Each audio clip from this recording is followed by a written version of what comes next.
Bien, bonjour à toutes et à tous, c'est Amphineby94. On se retrouve en ce mercredi 17 avril 2019 pour parler de Virizion, ou Viridium pour nous en français. Et hier j'ai dit que Viridium c'était comme une sorte de Junko, mais un peu plus puissant, et c'est le cas, puisqu'ils ont à peu près le même set offensif, hein. Ils ont accès à Vive Attack, ils ont accès à Dance Slam. Junko il très peu joué dans Slam, mais ils ont accès à Dance Slam. Ils ont accès surtout à Lamefeuille, une attaque signature hyper puissante, qui a un effet de critique hyper élevé et qui fait hyper mal. Donc c'est pour dire que c'est pas mauvais. Viridium, qu'est-ce que c'est? Bah déjà, ça a 6 résistances. Ténèbres, électrique, plantes, sol, roche et eau. Pour 5 grosses faiblesses. Le type fée, le type feu, le type glace, le type poison et le type psy. Et une grosse faiblesse en x4 au type vol. C'est le souci par rapport à Junko qui a pas la faiblesse x4 au type vol, hein, mais voilà. Il a 91 en PV, 90 en attaque, 72 en défense, donc il est un peu plus bas que les autres au niveau défense, 90 en attaque spéciale, 129 en défense spéciale et 108 en vitesse. Il est de type plan de combat, il a le talent cœur noble comme ses confrères, qui booste son attaque s'il est touché par une attaque ténèbres, ce qui fait que Knock-Off est déconseillé sur lui. Souvent il est joué Z-Move en plus, hein, donc il faut faire gaffe.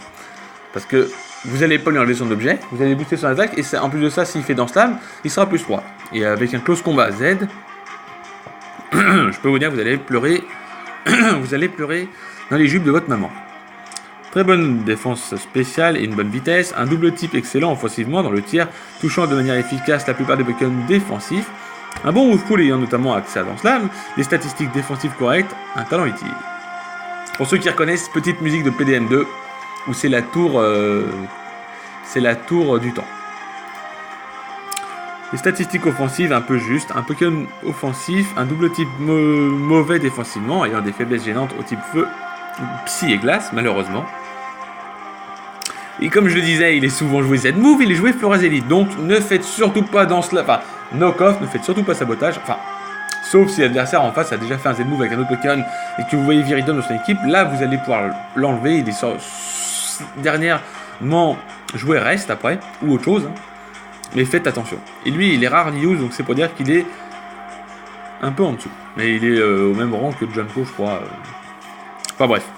Donc il est joué donc jovial, plus vitesse, attaque split, 252 d'attaque, 252 de vitesse, 4 en défense spéciale, il est joué dans Slam, Lame-Feuille, Close Combat et Synthèse.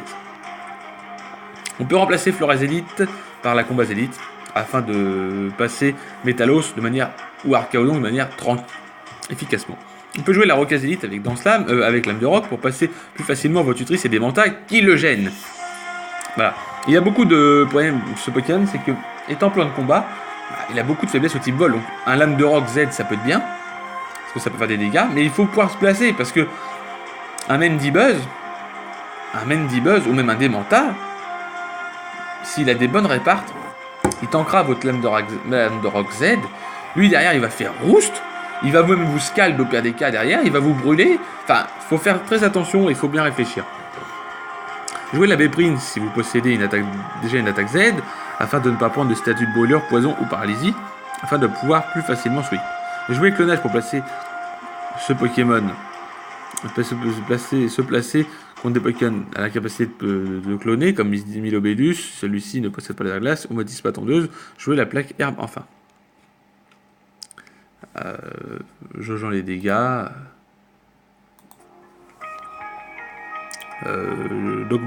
Afin d'augmenter les dégâts sur Lamefeuille et le lure de l'attaque Z Viridium. Grâce à sa bonne couverture offensive, Viridium peut facilement vaincre de nombreux Pokémon défensifs du tiers, ce qui est un avantage.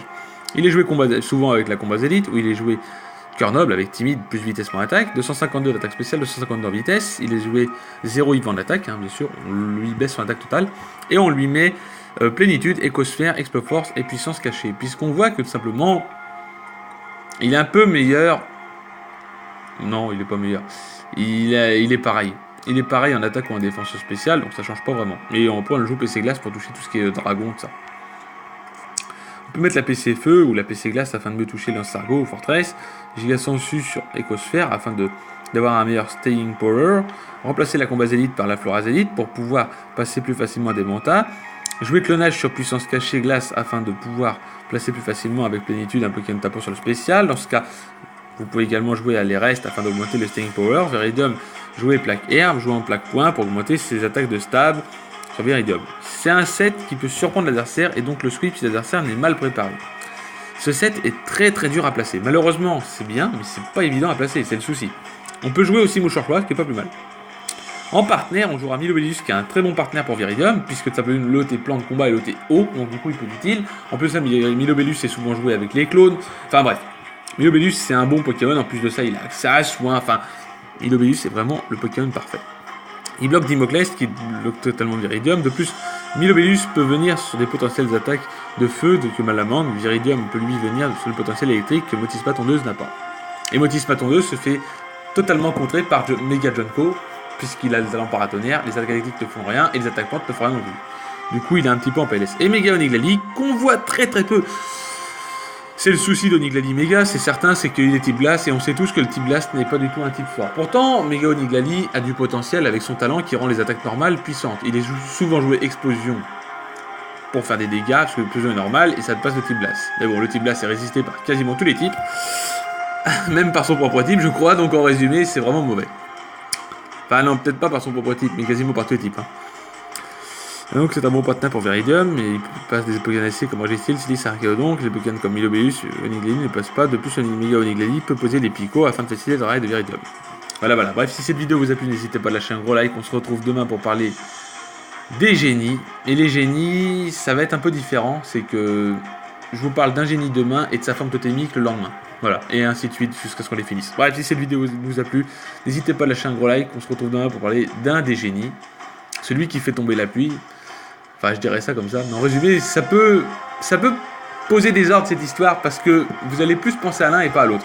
Enfin, c'est celui qui peut poser la pluie. Bref, si cette vidéo vous a plu, n'hésitez pas à lâcher un gros like. On se retrouve avec le poseur de pluie, des génies. Et je vous dis à demain. Bye tout le monde.